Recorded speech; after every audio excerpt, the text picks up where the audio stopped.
तो ये कहानी एक औरत और एक लड़की की आत्मा की है। साल 1950 का ये चौंकाने वाला किस्सा रानी बाजार का है। यहाँ राम प्रकाश रहता था, जिसकी बेटी को 5 साल की उम्र में कैंसर हो गया। कई डॉक्टरों को दिखाने के बाद भी किसी तरह का सुधार नजर नहीं आया। होते होते एक रात कैंसर ने उसकी जान ले ली। उस बच्ची की जान रात को करीब 1 बजे गई थी। उस रात को पास ही के गांव में एक महिला मोहिनी को एक ट्रक ने टक्कर मार दी थी। मोहिनी के परिवार वालों ने पूरी विधि के साथ उसे अंतिम विदाई दी। अब बच्ची के परिवार वाले भी उसे दफनाने के लिए जंगल की तरफ निकले। जंगल जाते समय अचानक से उस लड़की के शरीर में हलचल हुई। सभी हैरान हो गए कि मृत लड़की का शरीर कैसे हिल रहा है। थोड़ी ही देर में लड़की जिंदा हो गई और उसके परिवार वाले खुशी खुशी उसे अपने साथ घर ले आए। किसी को इस बात की भनक नहीं थी कि उस लड़की के अंदर उसी रात ट्रक से टकराने वाली मोहिनी की आत्मा घुस गई है। बच्ची जब से मौत से लौटकर आई थी तब से ही उदास और चुपचाप एक कोने में बैठी रहती थी। एक दिन उसकी माँ ने उसे खुद अपने हाथों से खाना खिलाया और मामा के घर लेकर जाने की बात कही। खाना खिलाकर उसे अच्छे से तैयार करके वो उसे अपने मायके ले गई।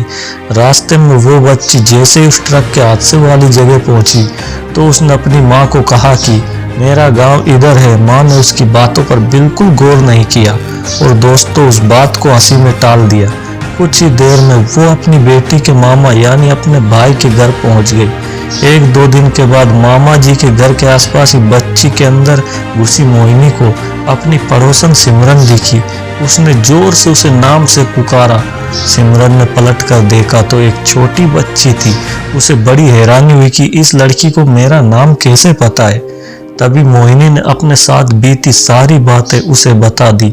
उसने कहा कि मेरे परिवार वालों ने मेरी मौत से पहले ही मुझे जला दिया था, इसलिए मेरी आत्मा भटक रही है। उसी दिन इस लड़की की भी मौत हो गई थी तो मैं इसके शरीर में घुस गई।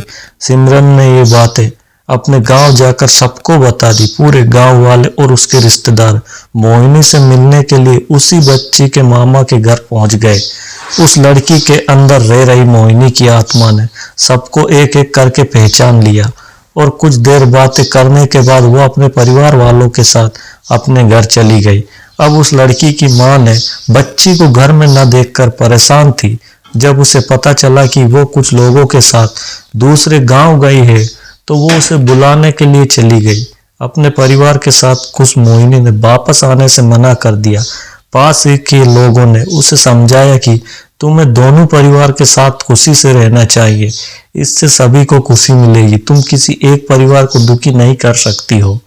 इस बात को सुनने के बाद लड़की के शरीर में रह रही मोहिनी अपनी माँ के साथ वापस आने के लिए राजी हो गई। अब वो दोनों परिवारों के साथ खुशी खुशी रहने लगी। दोस्तों, कहानी से सीख क्या मिलती है?